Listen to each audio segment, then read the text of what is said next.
परिच्छेद क्रमांक 11. कार्याध्यासास हे दोषत्रय कारण नाहीत. पूर्व पक्षीचा अनुवाद. प्रमात्याचे ठिकाणी लोभ भयादी, प्रमाणाचे ठिकाणी पित्तमलादी आणि प्रमेयाचे ठिकाणी सादृश्य हे 3 दोष अध्यासास कारण आहेत. पूर्व पक्षाचा मत. पुढे उत्तर पक्ष आहे. पूर्व पक्षाच्या मताची सामग्री कोणती? सत्य.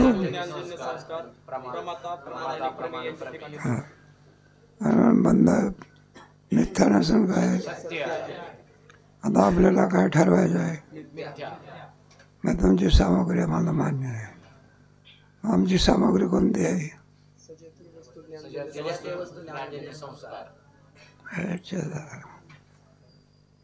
अरे संस्कार फक्त सजातीय कशाला?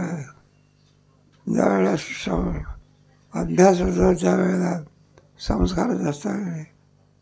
काही परीक्षा त्यावेळेला काही ज्ञानेश्वरी समोर आहे. मग काय असते? पहिला संस्कार आणला अनादी आहे. वेदांत शास्त्रामध्ये 5 पदार्थ काय आहे? कोणतेही? ब्रह्मा विद्या त्याचा, ईश्वर जीव याचा. या पदार्थाची उत्पत्ती सांगता येत अनादी आहे. मग संस्कार सुद्धा कसा आहे? अनादी आहे. पहिला संस्कार जगत उत्पत्तीला आणला कुठून? आमचं उत्तर आहे अनादी. कोणतं? हे एखादं झाड आहे, त्या झाडाच्या उत्पत्तीला कोण कारणीभूत आहे? बीज आहे का नाही? पहिलं बीज आणलं कुठून? झाडापासून. झाड कुठं आलं? आरंभ सांगता येत. त्याला अनादी असं म्हणतात. आता हे अनादी आहे ना. 3 प्रकारचे दोष कार्याध्यासाला कार्याध्यासाची सिद्धी करू शकत.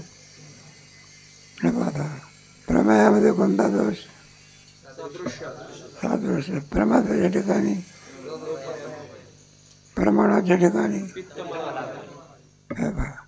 सादृश्य दोषावाचून सुद्धा अध्यास होतो. उदाहरणार्थ जाती आणि आत्मा. आत्म्याला कुठं जात नाही का? तरी सुद्धा जातीचा आत्म्यावरती काय होतो? अध्यास होतो. दोष कारणीभूत. दुसरा कोणता आहे? प्रमाण. त्याच्यामध्ये प्रमाणामध्ये राग पित्तमलादी काय करे? पित्तमलादी. एखाद्या माणसाला काबळी झाला, काय झाला? पदार्थ कसे दिसतात? पदार्थ पिवळे आहे का? तरी सुद्धा काय होतो? अज्ञात. पिवळेपणा आणि काय का शंख काय दिसतो? मग पिवळेपणा आणि पांढरेपणा याच्यामध्ये सादृश्य आहे का? आहे का रे? मग आता सांगायचं त्याच्यामध्ये. मग कावळे झालेल्या माणसाला काय दिसतं? मग शंख कसा दिसतं? आहे ना. पिवळेपणा आणखी पांढरेपणा याचा सादृश्य नाही. आहे का सादृश्य? मग सगळ्याच्या पुढचा कोणता राहिला? प्रमात्र दोष. आपल्याला दोरीवरती सर्पाचा काय होतं? मांत्रिकला. अरे मांत्रिकलाही होतो ना. असं काय? त्यालाही सुद्धा काय दिसतं? बरं आपल्याला भीती आहे काय? मांत्रिकाला काय भीती आहे का? तरी सुद्धा सर्पाचा काय होतो?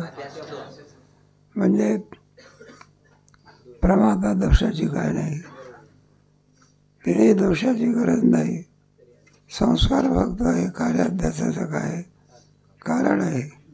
पहिला संस्कार आणला कुठून?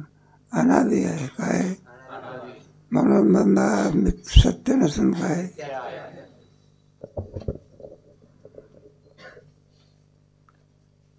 आत्मा व अहंकारादी बंध यामध्ये सादृश्य नाही. प्रमाता व प्रमाणांची स्वरूपेच असिद्ध आहेत म्हणून आत्म्यावर बंधाचा अध्यास नाही असे पूर्वपक्षाचे म्हणणे आहे. समाधान. परंतु हे म्हणणे बरोबर नाही. पूर्वी ज्याचे असण्याने कार्य होते आणि नसण्याने होत नाही असे कारणाचे लक्षण केले आहे. जसे दंड चक्र कुलाल मृत्तिका असतील तर घट होतो, नसतील तर घट होत नाही म्हणून दंडचक्रादी घटाचे कारण आहेत. तसे दोषत्रय नसेल तर अध्यास होत नाही असे नाही. दोष नसतानाही अध्यास घडतो म्हणून दोषत्रय अध्यासाचे कारण नाही. प्रथम हे बघा, कारण कोणाला म्हणायचं?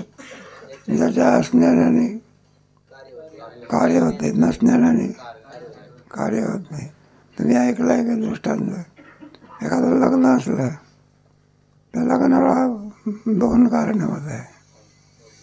बाकीचे काही कारण आहे का? बरं, नवरदेवाचा बाप रुसला तरी लग्न झाल्याशिवाय काय करे? एखादा काजी रुतला नाही का, मिया बिबी राजी तो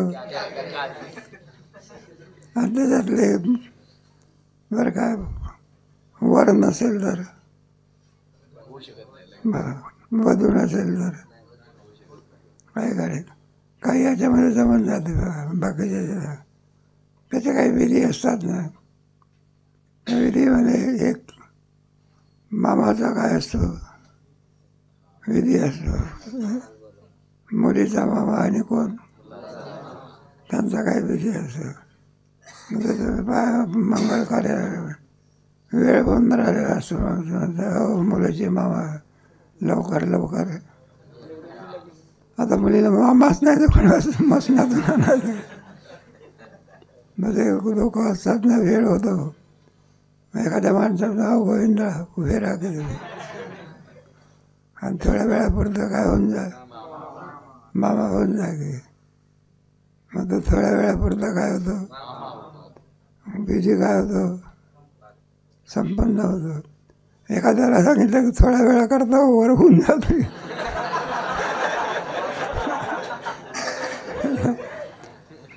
तिथं जमत नसतं. काय बाकीच्या ह्याच्यामध्ये काय जमतं, जमतं. बाकीच्या ह्याच्यात कुठं जमत असते काय? कोणी एखादा मनुष्य वारला म्हणा, आपली लोक रडतात अमुका जमुका आहे काय. मग आता एखादी बाई काय झाली वारली म्हणा, मग त्या बाया समजावून सांगतात. म्हटलं हे बाबा काय दोष आहे. एखाद्या माणसाची मंडळी काय झाली वारले, म्हणजे लोक म्हणतात तू काही काळजी करू नको, असं नाही, तुला बहीण नाही तर कोण आहे, मी बहीण आहे, अमका आहे जमका आहे का रे. मला तुझी मंडळी वारली आहे, तिच्याऐवजी नातं जमते का? आता काय नातं काय होत नाही, जमत नाही. म्हणून कारणाची व्याख्याच आहे. ज्याच्याशिवाय कार्य होऊ शकत नाही का. ज्याच्या नसण्याने काय होत नाही, ज्याच्या असण्याने काय होते त्याला कारण. पुढे आहे ना, एक दोषत्रय नसले तरी काय होते, म्हणून हे दोषत्रय अध्यासाचे कारण नाही. त्याला एक सुंदर दृष्टांत एकच दिलेला.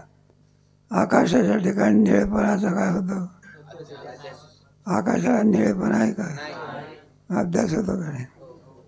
बरं एकालाच होतो का सगळ्याला होतो आहे का? सगळ्याच्या डोळ्यामध्ये का दोष आहे का? तरीसुद्धा काय होतं, सादृश्य दोषापासूनही काय होतं आहे का नाही. जसं प्रमाणाच्या ठिकाणी काही नसताना देखील काय होतं, आणि प्रमाणाच्या ठिकाणी प्रत्येकाच्या डोळ्यामध्ये काय दोष आहे का, तरी आकाशावर त्या निळेपणाचा काय होतं. सारांश काय, दोषत्रय अध्यासाला कारण नाही. सत्यवस्तू ज्ञानजन्य संस्कार आहे सुद्धा अध्यासाला काही नाही, कारण नाही. तिन्ही प्रकारचे दोष अध्यासाला कारण नाही. म्हणून बंध हा सत्य नसून काय आहे. म्हणून दोषत्रय अध्यासाचे कारण नाही. प्रथम सादृश्य दोषा वाचून अध्यास कोठे घडतो हे दाखवितो. आत्म्याच्या ठिकाणी जातीचा अध्यास सादृश्य दोषा वाचून होतो. ब्राह्मणत्वादी जाती हा स्थूल शरीराचा धर्म आहे, आत्म्याचा किंवा सूक्ष्म शरीराचा धर्म नाही. नाही, स्थूल शरीराचा जिथे ज्याचा जन्म झाला, ज्या जातीत झाला ती जात, त्याला विचारलं मी कोण आहे, आपली जात सांगत असतो. आत्म्याला कुठे जात आहे का? बरी आत्म्यावरती जातीचा काय झाला म्हणजे दोष आहे का सादृश्य नाही का? जाती जड आहे, आत्मा चेतन स्वरूप आहे. जाती बाहेर आहे, आत्मा कुठे आहे? आत आहे. तरी सुद्धा आत्म्यावरती जातीचा काय होतं? अध्यास होतो. नाही काय नाही चुकलं की आपल्याला जातीचा काय होतं? बरोबर आहे ना? नाही कशा करता? सादृश्य दोषा वाचून होतो हे सांगायचं. सादृश्य आहे का? निळेपणा आणि जातीच्या सादृश्य आहे का? तरी सुद्धा काय होतं? म्हणजे सादृश्य दोषा वाचून काय होतं? सूक्ष्म शरीर म्हणजे अंतःकरण, पंचप्राण आणि 10 इंद्रिये असा 16चा समूह. स्थूल शरीरे अनंत झाली तरी सूक्ष्म शरीर एकच असते. शरीर बदलत राहते. कोणते? सूक्ष्म शरीर एकच राहते. नाही का? आता तुम्ही पाठाला येता, विद्यार्थी वर्ग बदलत राहते आणि बुवा मात्र तोच राहतो. आत्मा नित्य असून सर्व व्यापक आहे आणि सूक्ष्म शरीराचा नाश ज्या शरीरात ब्रह्मज्ञान होईल त्या शरीरात एकदाच होतो. कोणत्या शरीरामध्ये? म्हणजे ज्ञान असेल तर काय होईल? नाही तर मग या देहातून त्या देहातून त्या देहातून नाही का शरीर पडते. पण शरीराबरोबर काय लिंग देहाचा काय होत नाही? नाश होत नाही. ज्ञान झाला म्हणजे मग काय होते? लिंग देहाचा नाश. त्याची सर्दी झाला असं फळ आहे. म्हणून जात्यादी धर्म आत्म्याच्या किंवा सूक्ष्म शरीराचा म्हणता येत नाही. कारण आत्मा व सूक्ष्म शरीर एकच असून उत्तर शरीरात जाती भिन्न होते. कर्मभोगात असा नियम नाही की पूर्व शरीरात जी जाती असते तीच उत्तर शरीरात व्हावी. असा काही नाही, नियम नाही. म्हणजे दोन आहे ना तुमचे, आत्मा आणि सूक्ष्म शरीर यांचा काय होतं? या देहातून त्याच्यात थोडं आहे बघा. आत्मा हा व्यापक असल्यामुळे लिंग शरीराचं बरं आहे आपलं, या देहातून त्या देहात. पण आत्मा हा व्यापक असल्यानंतर कोणत्याही देहामध्ये आत्मा आणावा लागतो काय? अरे कोणत्याही देहात आणावं लागते का? एखाद्या भाडेकरूला घर सोडायचं असलं, सगळं सामान काय करतं? त्याला सांगितलं आकाश घेऊन जा. म्हटलं तिथे नाही का ते नेण्याची काय नाही आवश्यकता आहे का? त्याप्रमाणे प्रत्येक देहामध्ये कोण आहे? त्याला जाण्याची काय नाही. लिंग शरीर परिच्छिन्न आहे म्हणजे या देहातून त्या देहातून. बरोबर आहे. पुढे आणि स्थूल शरीराचा धर्म न मानता आत्म्याच्या किंवा सूक्ष्म शरीराचा धर्म मानला तर सर्व उत्तर शरीराच्या ठिकाणी दुसरी जाती होणार नाही. पण काय म्हणायला लागलं? आत्म्याला धर्म मानता येत नाही. जाती म्हणजे काय असते? या देहात वेगळी, दुसऱ्या देहात वेगळी, तिसऱ्या देहात ते काही सांगता येत नाही. पुढे मी द्विज आहे या बोधाने आत्म्याच्या ठिकाणी ब्राह्मण, क्षत्रिय, वैश्य जातीचे ज्ञान होते. या तिन्ही वर्णांना उपनयन संस्कार आहे म्हणून द्विज म्हणतात. या कारणास्तव आत्म्याच्या ठिकाणी जातीचा अध्यास सादृश्य दोषा वाचून आहे. इतकेच नव्हे तर उलट आत्मा व्यापक, जाती परिच्छिन्न. सगळं आहे. आत्मा कसा आहे, जाती कशी आहे, सादृश्य दोष आहे. तरी पण सुद्धा आत्म्यावरती जातीचा काय होतं, सादृश्य दोषाची काही आवश्यकता नाही. आत्मा प्रत्येक जाती पराक, आत्मा विषयी, जाती विषय असे विरुद्ध धर्म असताही आत्म्याचे ठिकाणी अहंकारादी सर्व बंधाचा अध्यास घडतो. त्याप्रमाणे आत्म्यावरती बंधाचा काय होतं, अध्यास होतो. काही आत्मा आणि बंध याच्यात काही सादृश्य आहे का? आत्मा कसा आहे, चिद्रूप व्यापक, बंध जडस्वरूप परिच्छिन्न आहे. काही सादृश्य धर्म आहे का धर्म आहे, तरी सुद्धा आत्म्यावरती बंधाचा काय होतं. तसेच डोळ्याचे काविळीमुळे शुभ्र शंखाचे ठिकाणी पिवळ्या रंगाचा अध्यास होतो.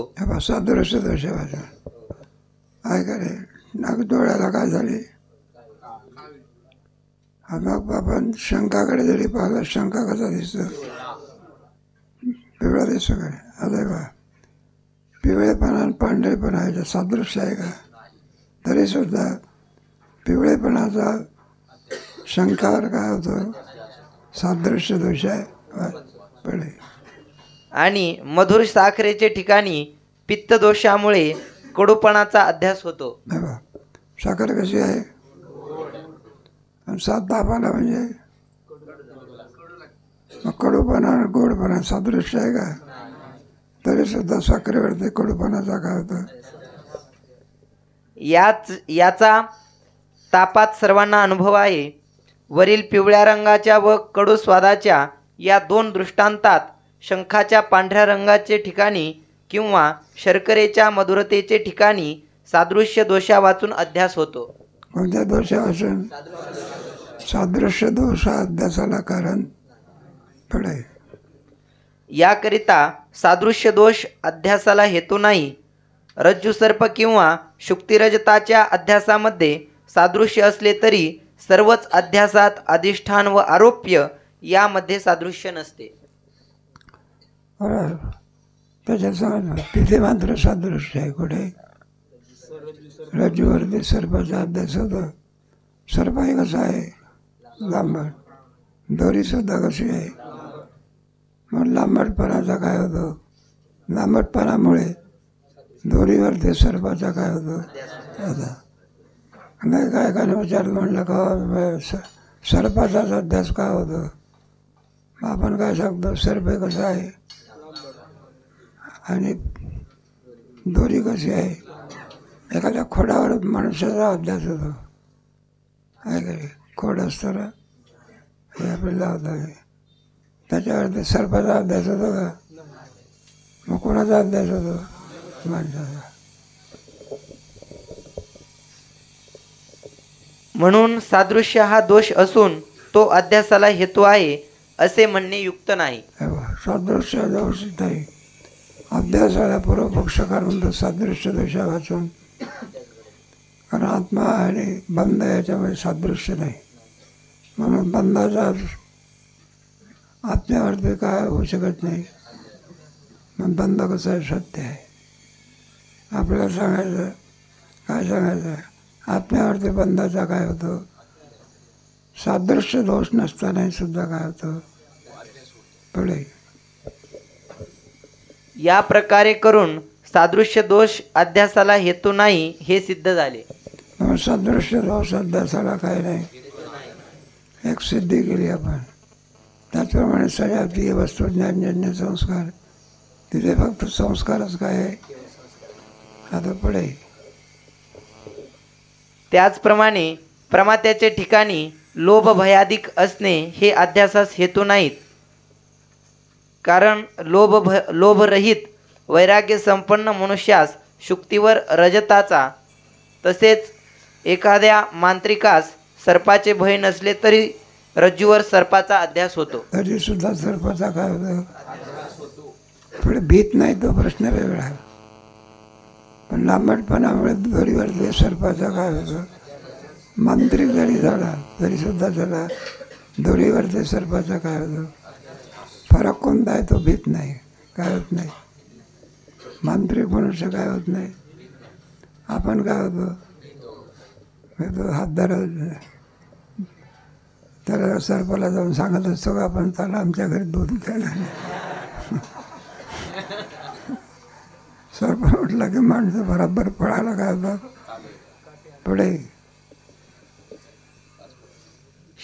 शिवाय नाही बरं, लोभ भयादी अध्यास हेतू असते तर रुपयाचा किंवा सर्पाचा अध्यास झाला त्यांना झालाच नसता. नाही बा, ते काय नाही, लोभ आहे हेतू नाही झाला. आता मांत्रिक असो का लोभी असो, अभ्यास झाल्याशिवाय असं थोडंच आहे.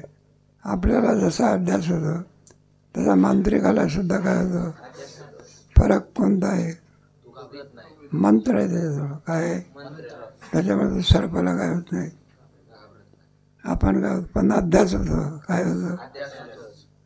एखादा लोभी मनुष्य आहे त्याला सुद्धा शिंपलेवर ते रुपयाचा काय होतो?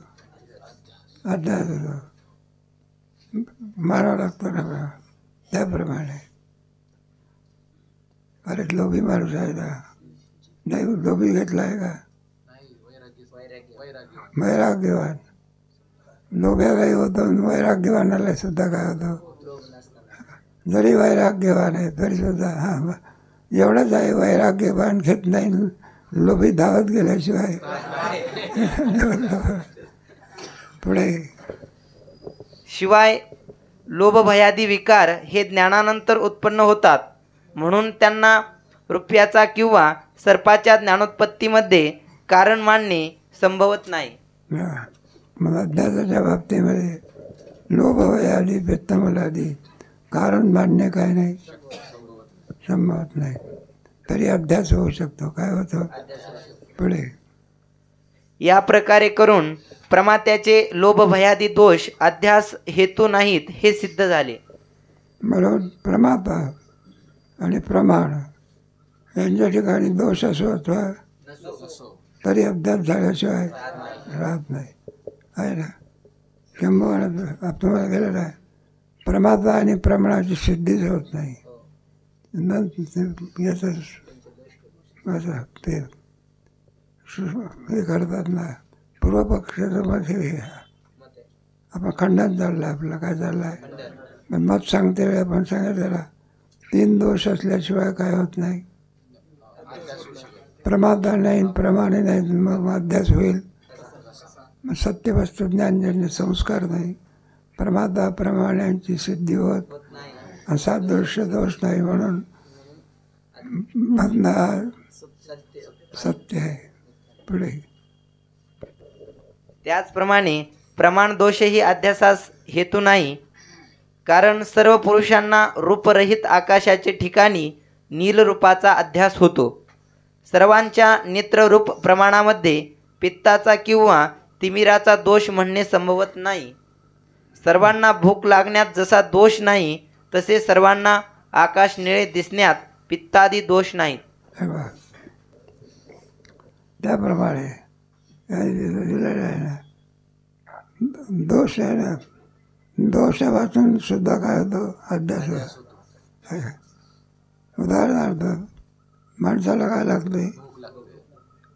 दोष हे कोणतं वाक्य वाचके. त्याचप्रमाणे प्रमाण दोषही अध्यासास हेतू नाही, कारण सर्व पुरुषांना रूपरहित आकाशाचे ठिकाणी नील रूपाचा अध्यास होतो. नाही, भूक लागण्याचे वाक्य. सर्वांना भूक लागण्यात जसा दोष नाही तसे सर्वांना आकाश निळे दिसण्यात पित्तादी दोष नाही. दोषापासून सुद्धा आपल्याला काय लागते? अरे भूक लागते ना, नाही का? दोषापासून सुद्धा आकाश काय दिसते? मग आकाश निळं दिसण्याकरता दोष पाहिजे का? नाही म्हणलं मला चष्मा घेऊन येऊया. मग आकाश काय दिसते आम्हाला असा होत असते. कोणत्याही माणसाला आकाश कसं दिसते त्याप्रमाणे दोषा वाचून अभ्यास होऊ शकतो हे सांगायचं आहे पुढे. म्हणून प्रमाण दोषही अध्यासास हेतू नाही हे सिद्ध झाले. म्हणून प्रमाण दोष सुद्धा काही नाही. हे काय झालं मग त्याला एक सुंदर दृष्टांत दिलं आहे. आकाशाचा दृष्टांत दिला आहे. वाचा. आकाशाचे ठिकाणी नीलतेचा जो अध्यास होतो त्यामध्ये सादृश्य दोषाचाच अभाव आहे असे नाही, तर प्रमाण दोषाचा व प्रमातृ दोषाचाही अभाव आहे. प्रमाण दोष, प्रमाता दोष, प्रमेय दोष व्याप्ती करायची सुद्धा. कोणाला दोषा वाचून काय होतं एकाला का पिकाला आहे का निळपणानं आकाश याच्यामध्ये सादृश्य आहे का? बरं कोणत्याही माणसाला दोष असले म्हणजे निळपणा दिसतो आणि दोष नसले म्हणजे निळपणा दिसत नाही असं आहे का? मग कोणत्याही माणसाला आकाश काय दिसते? मग प्रमाणाचाही दोष आणि प्रमाणाचाही नाही आणि प्रमेयाचाही तिन्ही दोषा वाचून आत्म्यावरती बंधाचा काय होतं अध्यास. म्हणून बंध सत्य नसून काय मिथ्या पदार्थ कशा निवृत्त होतो ज्ञानानेच बंध काय होतो. कोणताही दोष नसता आकाशाचे ठिकाणी नीलतेचा अध्यास होतो, तसा आत्म्याचे ठिकाणी कोणताही दोष नसता बंधाचा अध्यास संभवनीय आहे. या दोघांचा विचार संक्षेप शारीरिक विवरणादी ग्रंथात विस्तारपूर्वक करून हे दोष अध्यासास कारण नाहीत असे सिद्ध केले आहे.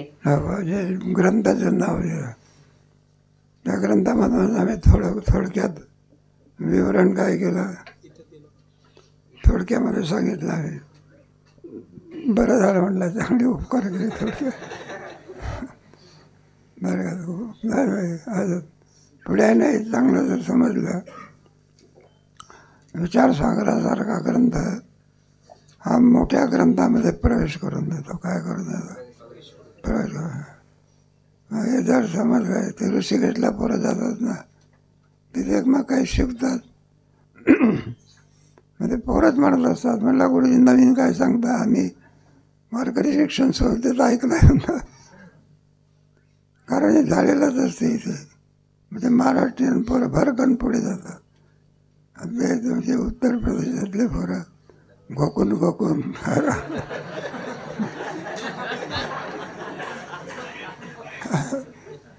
ना त्यांना वेदांत सांगतायत. आपलं भांडवल काय झालेलं असते पंचदशी विचारसागर पुढे. परिच्छेद क्रमांक 12 अर्धविराम. पण विस्तार भयास्तव एकंदर काय ठरलं सारांश काय ठरला अरे तात्पर्य काय निघालं. पूर्व पक्षाचं मत म्हणतो बंद काय आहे आणि आपण त्याचं खंडन करून सांगितलं बंद सत्य नसून काय. मग मला तो विचारेल ना आम्ही सत्य का मानतो त्याची सामुग्री तुमच्याजवळ नाही. कशाची? मिथ्या पदार्थाची सामुग्री तुमच्याजवळ नाही. तो अभ्यास होण्याकरता काय पाहिजे? सत्य वस्तू ज्ञान ज्ञान 3 प्रकारचे हे तुमच्या ह्याच्यात जमत म्हणून बंद मिथ्या नसून काय. आता उत्तर पक्ष ही आमची सामुग्री. कोणती सामुग्री आहे? पहिली सांगायचं सजातीय वस्तू ज्ञान ज्ञान असं सांगा. मग सांगायचं शेवटी आणि 3 प्रकारचे दोष काय नाही त्याची आवश्यकता म्हणून बंद कसं आहे मी सत्य नसून ज्ञानाने त्याची काय होते विशेष कार्य अभ्यासाचा. आता कोणता? परिच्छेद क्रमांक 12 कारणाध्यासाचा संभव. शंकेचा अनुवाद. विशेष रूपे करून अज्ञात वस्तूचे ठिकाणी अध्यास होतो आणि आत्मा स्वयंप्रकाश आहे म्हणून त्याच्या ठिकाणी अज्ञान संभवत नाही. कारण तमाचा अंधकाराचा आणि प्रकाशाचा परस्पर विरोध आहे. थोडक्या म्हणजे बघा, कारण अभ्यासाची सामग्री आहे सामान्य रूपाने ज्ञान, विशेष रूपाचं अज्ञान. आपल्याला दोरीचं सामान्य रूपाने काय आहे, काहीतरी आहे सामान्य ज्ञान, आणि विशेष रूपाचं काय आहे, दोरीचं याच्याविषयीचं काय आहे, अज्ञान आहे ना. दोरीच्या विषयी अज्ञान आणि सामान्य ज्ञान, म्हणून त्याच्यावरती दोरीवरती सर्पाचा काय होतो, नाही का, हे सगळी सामग्री. आता ती कशी संभवत नाही तर म्हटले पहा, सामान्य ज्ञान आणि विशेष ज्ञान हे परस्पर विरुद्ध आहे. काय, जिथं प्रकाश आहे तिथे काय नाही, जिथे अंधार आहे तिथे, म्हणजे आलं लक्षामध्ये. सामान्य ज्ञान आहे का सूर्याचं, मग कोणतं ज्ञान आहे काय. मग सामान्य आणि विशेष म्हणजेच सामान्य ज्ञान आणि अज्ञान याचं काय आहे, विरोध आहे का नाही. जिथं कल्पना करायची दोन धर्म एका ठिकाणी राहू शकत नाही. म्हणलं सूर्याच्या ठिकाणी अंधार आहे आणि पुन्हा काय जमेल सगळं का. अशा म्हणणाऱ्या माणसाला वेळेपणामध्ये काय करावं लागेल,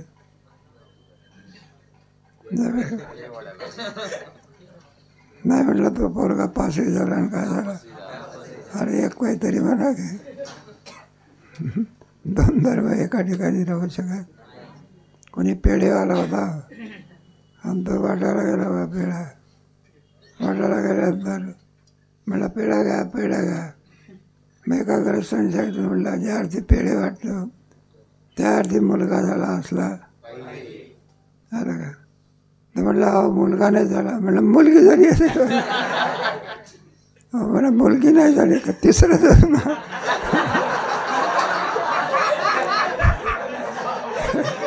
तिसरा अजून जन्माला आलेला नाही.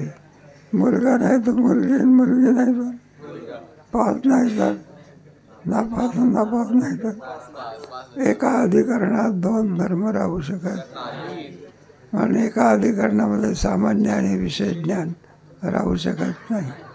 पूर्वपक्ष पुढे. जसा स्वच्छ प्रकाशात रज्जूचे ठिकाणी सर्पाध्यास होत नाही, तसा स्वयंप्रकाश रूप आत्मेच्या ठिकाणी बंधाचा अध्यास संभवनीय नाही. सूर्याचा दृष्टांत तसा आत्मा ठिकाणी, आत्मस्वरूपाच्या ठिकाणी आत्मा कसा आहे, स्वयंप्रकाश आहे का नाही. ज्ञान आणावं लागत असते का, तो किम स्वरूप आहे. सूर्याला प्रकाश आणावा लागतो का. एखाद्या वेळेला सूर्य म्हणायला लागला मला आमचा प्रकाश कुठे राहिला, घरीच राहिला, चष्मा खोलीतच राहिला, जमतं का, आहे का नाही.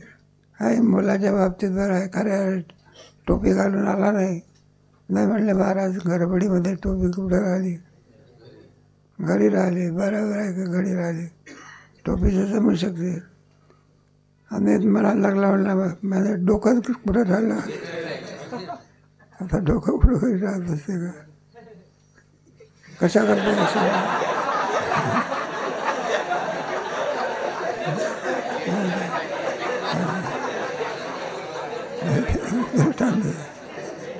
टोपी विसरून काय होते, राहू शकते, डोकं कुठं राहू शकत. तेव्हा आहे पहा, प्रकाश हे सूर्याचा काय स्वरूप आहे, त्याप्रमाणे आत्म्याचा स्वयंप्रकाश हे काय स्वरूप आहे. बा एका केंद्रामध्ये दोन धर्म राहू शकत आहे का. एखादा कल्पना करा, श्रीखंड गोड झाला कोणामुळे, आहे का. तिथं बरोबर आहे, साखरेमुळे गोड झालं ते. आणि साखर कशामुळे गोड झाली, हा घ्या गोड पाण्याने गोड होते, अर्थाचं स्वरूप आहे. गोडी हे गोडी म्हणजे साखर, साखर. तसं आत्म्याच्या ठिकाणी ज्ञान कुठून आणलं? अरे आत्म्याच्या ठिकाणी ज्ञान कुठून आणलं? तो त्याचं स्वरूप आहे. तसं आत्मा किंवा स्वरूप आहे, तिला सामान्य विशेष भाव. समाधान. ही शंका बरोबर नाही, कारण आत्मा स्वयंप्रकाश रूप आहे हे खरे, पण त्याच्या ठिकाणी अज्ञान नाही असे नाही. अज्ञान आहेच, पण त्याचा तो प्रकाश म्हणजे ज्ञान. शास्त्रात ज्याला सामान्य ज्ञान म्हणतात ते आत्म्याच्या ठिकाणी असणाऱ्या अज्ञानाचे विरोधी नाही. सांगायचं आपलं स्वयंप्रकाश आहे. काय आहे? आत्मा आहे याच्यामध्ये. मग काय त्या ज्ञानाचे दोन प्रकार करायचे. एक सामान्य ज्ञान आणि एक विशेष ज्ञान. सामान्य आणि विशेष असे दोन धर्म. लाकडामध्ये अग्नी आहे की नाही? कोणता आहे तो? सामान्य रूप आहे. मग लाकडातला अग्नी अंधकार निवृत्त करतो का? मग कोणता अग्नी करतो? लाकडामध्ये विशेष अग्नी नाही असं जर आपण मानलं तर अग्नी आला.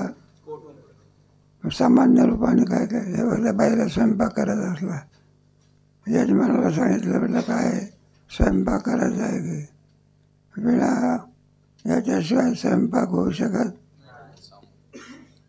मग आता दगड घेऊन येतो का? काय घेऊन येतो? त्याला विचारलं लाकडं काय आणले? लाकडामध्ये काय? दगड का आणले नाही?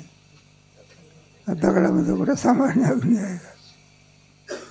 काय काय सामान्य रूप मानावं लागतं. सामान्य रूपाचा आणि विशेष रूपाचा विरोध नाही. काय नाही विरोध आहे का? आपण आहे का झोपे गेलो होतो, आपल्या ठिकाणी अज्ञान आहे ना. एखादा मनुष्य म्हणतो मी सुखाने काय गेलो होतो, काही जाणत. मग झोपेमध्ये आत्मा आहे की नाही? काही जाणत नव्हतं, हे अज्ञान आहे. विरोध आहे का तिथे? विरोध नाही. म्हणजे झोपेमध्ये आत्म्याचं सामान्य रूपाने काय ज्ञान आहे आणि विशेष रूपाचं काय आहे. यावरून काय सिद्ध झालं? म्हणून असलेलं अज्ञान हे विशेष सामान्याचे विरोध करीत तरीसुद्धा काय होते? राहू दे. असं आहे. दोन धर्म. त्याला सुषुप्तीचा दृष्टांत दिला आहे. सुषुप्ती म्हणजे झोप. झोपेतून उठलेला माणूस म्हणतो मला इतके दिवस वेळपर्यंत झोपला तो. काय करत होता सांगता येते का तुला? आहे का? झोपेमध्ये कळतं का? एक पोरगा होता का तर सोमवारी झोपला आणि बुधवारी उठला. आणि तो म्हणायचा आम्ही आज मंगळवारीच उठलो. मग त्याला सकाळ दाखवा. मग इतका वेळ गेला त्याला काही समजते का? त्याला अज्ञान म्हणावा. काय म्हणावा? विसर पडलेला ना आपल्याला. मग त्याचं प्रकाशन कोणी केलं? आत्मा. आत्मा परिच्छिन्न नाही का? व्यापक आहे. तिन्ही अवस्थेत आहे. जागृती पुढे पुढे सगळ्या अवस्थेमध्ये आत्म्याचा कधी अभाव नाही. बाकी वस्तूचा अभाव आहे. भावही आहे आणि काय आहे? स्वप्नातल्या वस्तूचा जागृतीमध्ये काय अभाव आहे का? आणि जागृतीतल्या वस्तूचा स्वप्नात काय? आणि झोपेमध्ये? अरे झोपेत आहे का? आहे. तसं आत्म्याचा कधी अभाव आहे का? म्हणून त्याला नित्य म्हणतात. काय म्हणतात? आहे काय? आपल्याला काय सांगायचं आहे? झोपेच्या दृष्टांताने आत्मस्वरूपाच्या ठिकाणी अज्ञान राहू. पूर्वपक्ष म्हणतो तो स्वयंप्रकाश रूप आहे म्हणून आत्म्याच्या ठिकाणी अज्ञान राहू शकत. सूर्याच्या ठिकाणी अंधकार राहू शकत नाही. कारण अंधकाराचा आणि प्रकाशाचा काय तसं ज्ञानाचा आणि अज्ञानाचा काय विरोध आहे, पूर्वपक्ष. आणि आपल्याला काय करून दाखवायची सिद्धी? झोपेचा दृष्टा. झोपेमध्ये अज्ञान आहे ना, आणि आत्माही आहे की आहे का नाही? जर विरोध असता काय असता तर आहे का नाही, आत्म्याच्या समोर अज्ञान येऊ शकलं. विरोध नाही म्हणून तर काय आहे? अरे विरोध असता तर येऊ शकते का? काँग्रेस आणि भाजप कुठे एक होत असते का? परस्पराचा काय तसं झोपेमध्ये आत्म्याचा आणि अज्ञानाचा काय नाही. कारण सामान्य ज्ञान, कोणतं ज्ञान हे बघा, सामान्य ज्ञान आहे. एकदा एक लाकूड आहे याच्यामध्ये, त्या लाकडामध्ये अग्नी आहे का नाही? आहे. जाळ नाही, अग्नीचं काय आहे? धर्म आहे ते. नाही म्हणता आलं कुठं. उदाहरणार्थ आगपेटीची काळी असते, तिला गोल असते का नाही? व आपण तिला हाती घेतो, काय घेतो? त्या गुलाला सुद्धा काय लावतो? अग्नी आहे का त्याच्यात? मग तो सामान्य अग्नी जाळण्याचं काम करतो का? ना असं केलं ना असं लावला उड्या मारतो. विशेषाचा काय आहे? विरोध आहे, सामान्याचा विरोध. मग सामान्य कोणाला म्हणत असतात? सर्व व्यापक त्याला काय म्हणायचं? सामान्य. म्हणून आत्मस्वरूपाच्या ठिकाणी अज्ञान काय होते? राहू शकते. कारणाभ्यास संभव.